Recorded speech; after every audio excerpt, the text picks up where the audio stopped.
Hi guys, welcome back to Share School Beans, and I know it's been a minute. Obviously I've been so busy because I do work in a primary school. I am a teaching assistant, so I've been there Monday to Friday. We've kind of been short staffed, so I'm like absolutely drained, but I woke up today and I thought, oh my gosh, I have a YouTube channel. I need to upload some content because I don't want my videos to be too far in between. So in today's video, I thought I'd talk about the PGCE versus the SCITT course, like just the difference between the two, because I have been inquiring about that myself, like just looking online, because I am actually doing a SCITT course. It's not just a PGCE. I mean, I do get the PGCE qualification, but my course is called School-Centered Initial Teacher Training for Primary. So I thought I'd just compare the two in this quick video and kind of talk about why I chose to actually do a SCITT instead of the PGCE. So let's get started.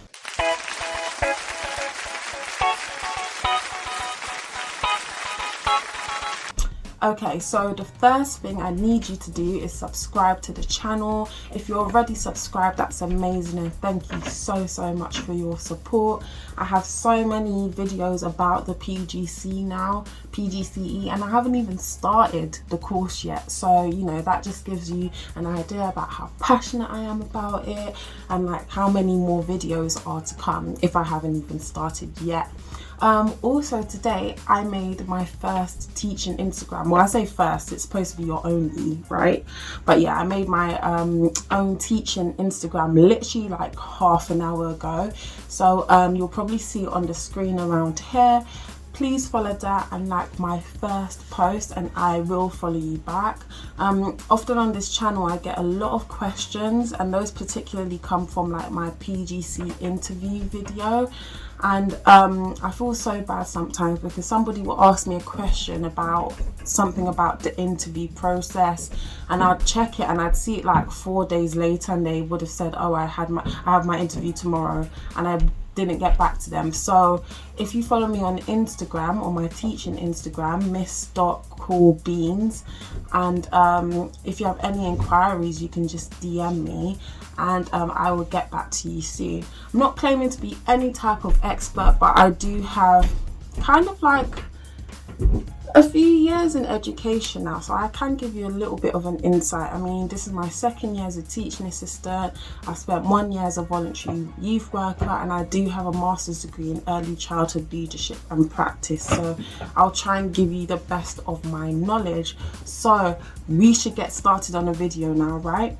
But remember to subscribe, so let's get into it.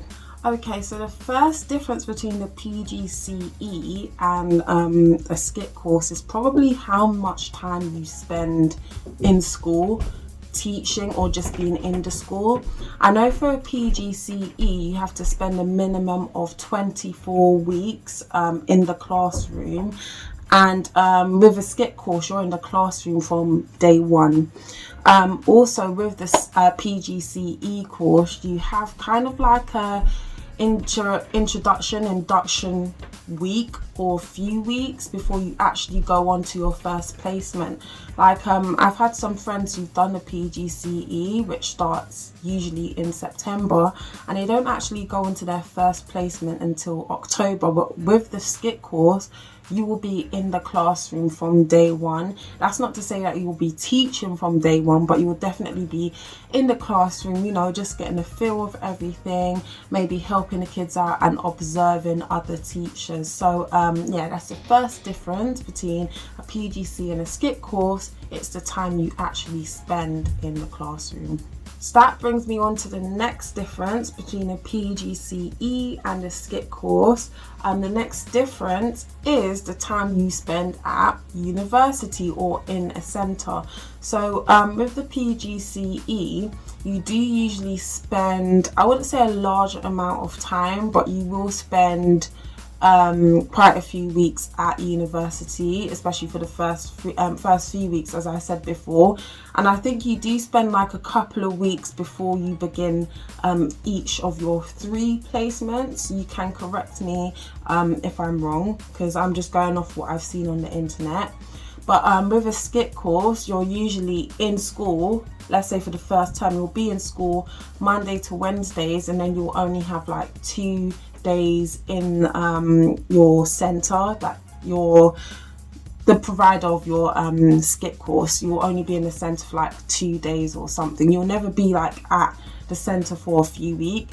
And I say centre because most SCITT courses, the providers are actually centres, not actually universities, and they are accredited by a university. So for example, I'm not going to say the one I'm training with, just for like personal choice, but it's accredited by the University of Brighton. But I don't think I'll ever actually be going to the University of Brighton. That's just who the lectures and stuff will be made by.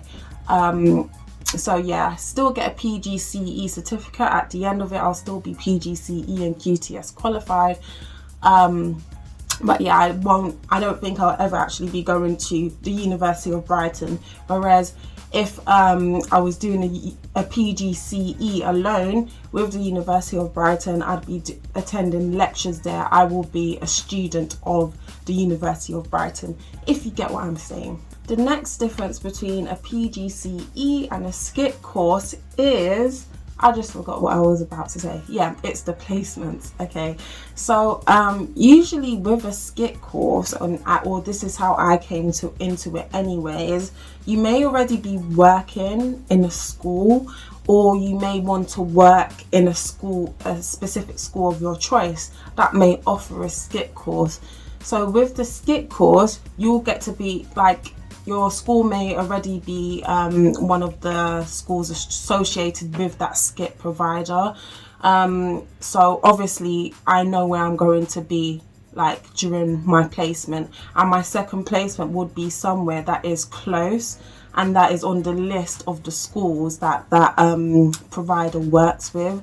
So I'll never be too far away, and the placement schools I'll be in will always be around my chosen area, because I know the schools that are already associated with that SCITT. That's one of the reasons why I chose it actually, but I'll get onto that a bit later.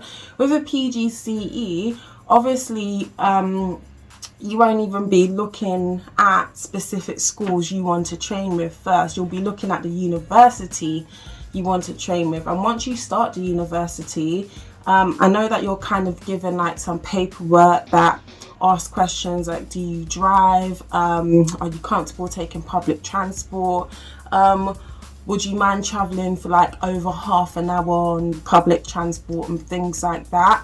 And then from what they give you, from what you provide to them, those answers, they might just give you a school that's about 40 minutes away. You don't get a choice of what school you want to train with. That's the only difference.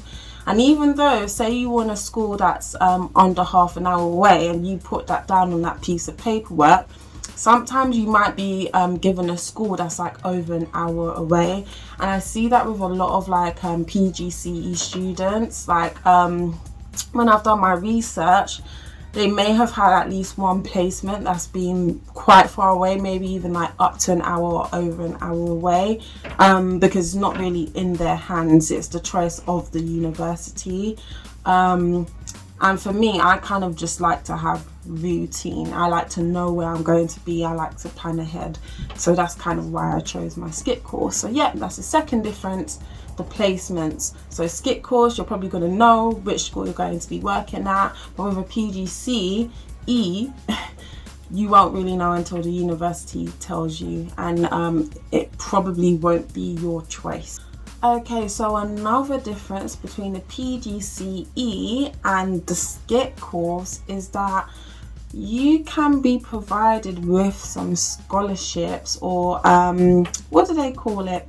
I've literally forgotten the word, but say you're doing a PGCE in maths, chemistry, English, or one of those priority subjects where teachers are needed, you're probably you're probably going to be offered a bursary. But I know for a fact with school-centered initial teacher training particularly, you just have to get your student loan. You have to get a student loan. There's no kind of scholarships or bursaries for that, especially for primary PGCE because you are just a student. If you were doing schools direct, then schools direct is usually a salaried route. It's very similar to the SCITT, except you can get a salaried route there. But with the SCITT course, you are actually a student, and I was actually raring to go for a schools direct course. Like, I spoke to the headmistress of the school I'm currently working at. We were like, yeah, great. And then over the summer or whatever of 2020, that horrible year, the government cut so much funding, so there's literally no funding to do a salaried course for primary, which absolutely sucks, and I'll never get over to this day. It just makes me extremely annoyed, but we've still got to do this. So yeah, that's one of the main differences, is the salaried and the bursaries you're entitled to. SCITT courses don't usually have bursaries, or note that you get a student loan, but they don't usually you don't usually get bursaries for them. But PGCE, if you're doing specific subjects such as maths, computing, chemistry, English, you may get a bursary for that. The next difference between a PGCE and a SCITT course is the support you get from your university or school if it's a SCITT course. So with a university, say for example you've gone on a placement, and the class teacher you're working with or your learning mentor at that school isn't very nice to you, or just makes you do things you're not supposed to do, like perhaps teach 90% of the class teacher's schedule, you can easily go to your university and have that kind of backup. They'll get in touch for you rather than you going direct to the placement school you're working at and being like, what's going on? I'm not supposed to be doing this. So it's nice that you're kind of protected in that way with a university. With a SCITT course, you're most likely to be familiar with the school anyway, but let's say if that happened, say you were teaching 90% of the class teacher's schedule and you're not supposed to be, you don't really have nowhere to turn. Obviously you have your mentor, but your mentor is a part of the school, it's not a part of the university, so it may be hard to find extra support in those instances. I mean, you can kind of contact the centre you're based with, but I think the first line of inquiries, it'd have to be you that speaks to the school that you're working in, because you're probably, perhaps you've already been an employee of the school, like in my case, so it's kind of hard to get that extra support. Okay, so I'm done with the comparisons. You can add yours in the comments below if you have any more knowledge, or if I've said something that's incorrect, you can correct me down in the comments below. Remember to subscribe to this channel. There is more coming up. I'm just giving you a reminder. And also follow me on my new teacher's Instagram at miss.coolbeans, and I will follow you back and answer any inquiries. If you slide into my DMs, I can help you out. Okay, so now I'm going to be speaking about why I chose to do a SCITT course. So the first reason why I chose to do a SCITT course is because I was already working at the school that I wanted to do my teacher training with. I still am. And so I finished there as a teaching assistant on the last day of August. Obviously I'm not going to be staying till August, but the contract finishes in August, and then straight from September I will be a student of the school as a SCITT trainee. So yeah, I'm already familiar with the children there, I'm familiar with the staff there, and it would just be nice to kind of move up in the school if I possibly can. I have kind of moved up already in a sense, because I started this job in 2019 as a trainee teaching assistant. No, an apprentice teaching assistant. I was an apprentice teaching assistant. Don't ask why. That's just one of the many reasons, about some certain people having to work twice as hard even though they have their experience. It was just absolutely whack.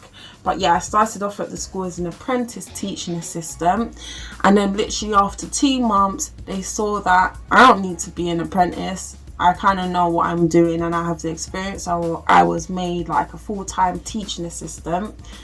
And then after events, what happened in 2020, you know, with Black Lives Matter, George Floyd being killed, the school kind of thought that we needed to have an equality group, so that like things we could implement into the curriculum, and just little sessions and assemblies we can have for the kids to talk about race and things like that. So I'm also the equality, equity and diversity co-lead at the current school I work at. So yeah, I guess I've made some movement up in the school, so it'll be nice to actually train there as a teacher.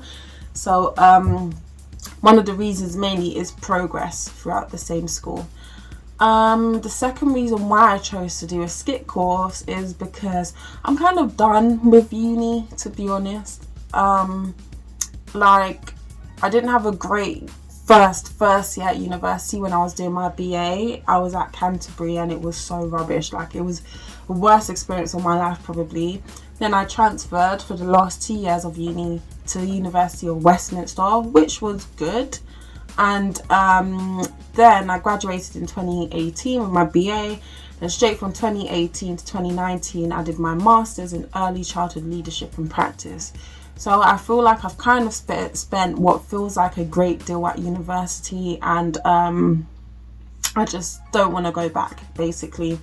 Obviously, with a SCITT course, you will be training in a centre a couple of days a week, and it is accredited by a university.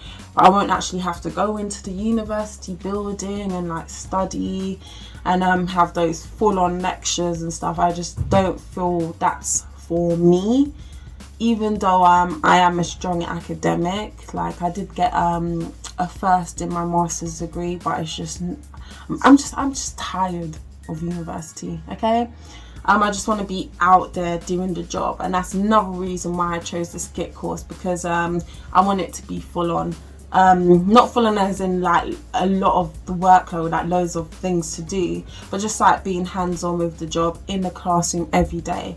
And I've kind of got into a routine of being in the classroom every day, so I wouldn't want to go on to a PGCE, spend a few weeks at university and then come back into the classroom, because just a few weeks can actually throw you off. Even when we have like our Easter and Christmas holidays at work, when we come back it can feel like a lot. So I don't want to go to university, spend how many other weeks at university and then go back into teaching, because I will be kind of thrown off. I also want to do a SCITT course because I feel like I already have some of the responsibilities of a teacher, nowhere near as many as a teacher has, but things like having my own maths group, I've had my own literacy group, I already do interventions and things like that. I've already done like a little bit of planning for the equality, equity and diversity lessons that we're going to have. So I feel I'm already a part of the school body in the school I currently work at, and it would just be so nice to train alongside some of the lovely staff members that are there. Others not so lovely. And also it'll be nice if next year I don't know what class I'll be working with specifically, but if it's one of the 2 classes I've already worked with, I'd be absolutely over the moon. It'll be so lovely to work with them. So yeah, that's another reason why I chose the SCITT course. Is there another reason? Yes, there is. I told you a few minutes back in this video that I actually wanted to do a schools direct course at this same school I'm working at now, because I wanted the money, obviously. Like, I don't want to give up my salary that I have now. It's not a massive salary, but it's like a steady income, and that's why I just wanted to continue with schools direct. But obviously funding had been scrapped, and there'd kind of been no other way to even do my teacher training with the subjects I've already studied at A-level and university. Like I don't have a degree or even A-levels in maths or science. I have GCSEs in those, but not A-levels or degrees, which you'd need to obtain like a PGCE in one of those subjects. I guess I could have done PGCE in English, because I did do that for my A-levels, but I need to take on an additional skills enhancement course or something, and that's just long. And I do enjoy working with those sort of younger kids in Key Stage 2, where I can have conversations with them, and I can kind of get into their heads a bit, kind of steer them the right way as they're starting to be like prepubescent and things like that. Secondary school is great, but the kids are rude, and I know I'd snap, because sometimes I feel like already snapping at some of these year 4s like I'm working with now. So, you know, but yeah, it's kind of just because I wanted to stay at the school, and they scrapped the funding to do schools direct and get a salary. So yeah, that's the reason why I chose to do a SCITT course. If you have any comments, they don't even need to be questions, just let me know what you're doing. I'm a nosy person. I like to know what other people are doing. So if you're also doing a PGCE right now or in 2021, just comment below so we can have a conversation. And yeah, follow my new Instagram, don't forget, at miss.coolbeans, and subscribe to this channel, of course. And I will be back soon with another video of my PGCE prep. I'll be making a vlog, so hopefully that will come out in a couple of weeks. See you soon. Bye.